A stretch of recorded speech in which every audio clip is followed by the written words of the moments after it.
भारत की सेकुलरिज्म के पर चर्चा अगर करनी है तो मैं बहुत जिम्मेवारी के साथ आज और गंभीरता से बात करना चाहता हूं।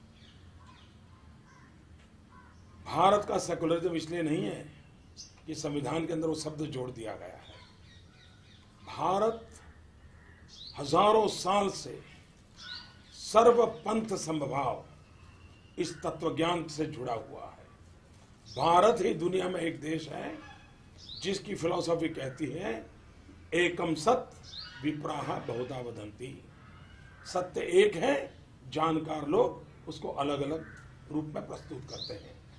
भारत ही एक देश है जो कहता है सर्वे अपि सुखिनः सन्तु सर्वे सन्तु निरामया सर्वे भद्राणि पश्यन्तु मां कश्चित् दुर्भाग् भवेत्। भारत कभी ये नहीं कहता हिंदू सुखेन सुखी है, ऐसा नहीं कहता है।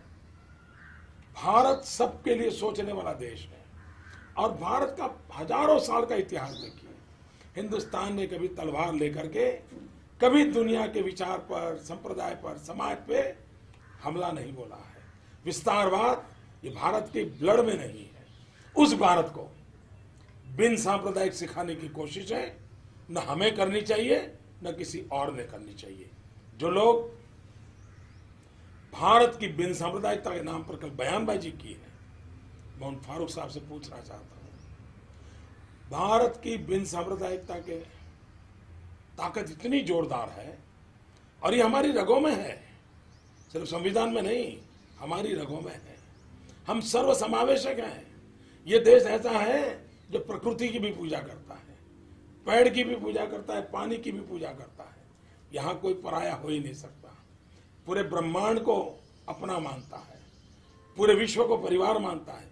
ये समाज है और उस समाज में अगर इस प्रकार की भाषा बोली जाए, कभी कभार कोई घटना घटे या किसी का बयान आ जाए, क्या हिंदुस्तान का सेकुलरिज्म इतना रद्दी है क्या कि कोई एक बयान दे तो खराब हो जाएगा?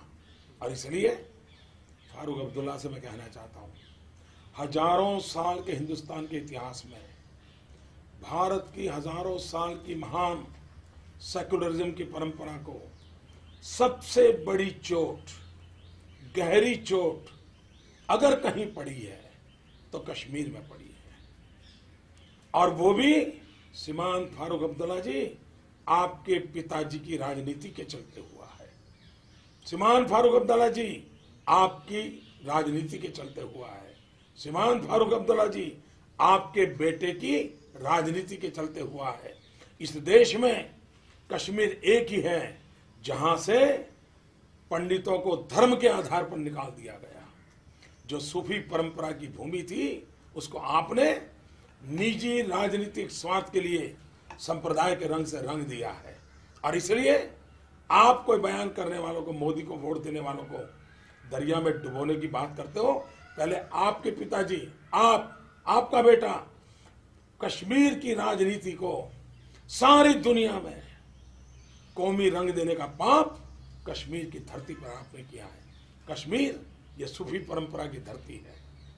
कश्मीर ये सर्वसमावेश की धरती थी, उसको ये दाग लगाने का काम आपने किया है। आपको शोभा नहीं देता है इस प्रकार की बयानबाजी।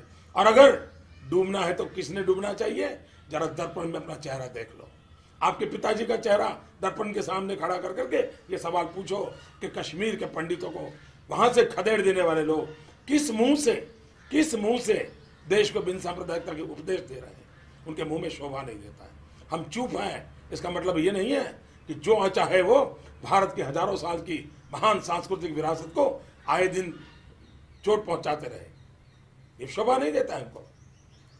हम आज भी हमारे संस्कारों के कारण, हमारे ब्लड के कारण, राजनीति के कारण नहीं, राष्ट्रभक्ति के कारण कहते हैं भारत सर्वपंथ समभाव का मार्ग ही भारत के लिए श्रेष्ठ मार्ग है। वोट बैंक की राजनीति नहीं, विकास की राजनीति ही भारत के लिए श्रेष्ठ है। ये हमारा कमिटमेंट है, सबका साथ सबका विकास। और हम उसी मंत्र पर चलेंगे। फारूक अब्दुल्ला साहब जैसे कितने ही लोग अनाप शनाप बातें करें, इससे गाड़ी डिरेल होने वाली नहीं है। देश उच्च मूल्यों पर चला है, जय जगत का मंत्र लेकर के चला है, वसुधैव कुटुंबकम का लक्ष्य चलाए, कुर्वन्तो विश्व मारियम का मंत्र लेके चलाए, उससे कभी डिगने वाला नहीं है।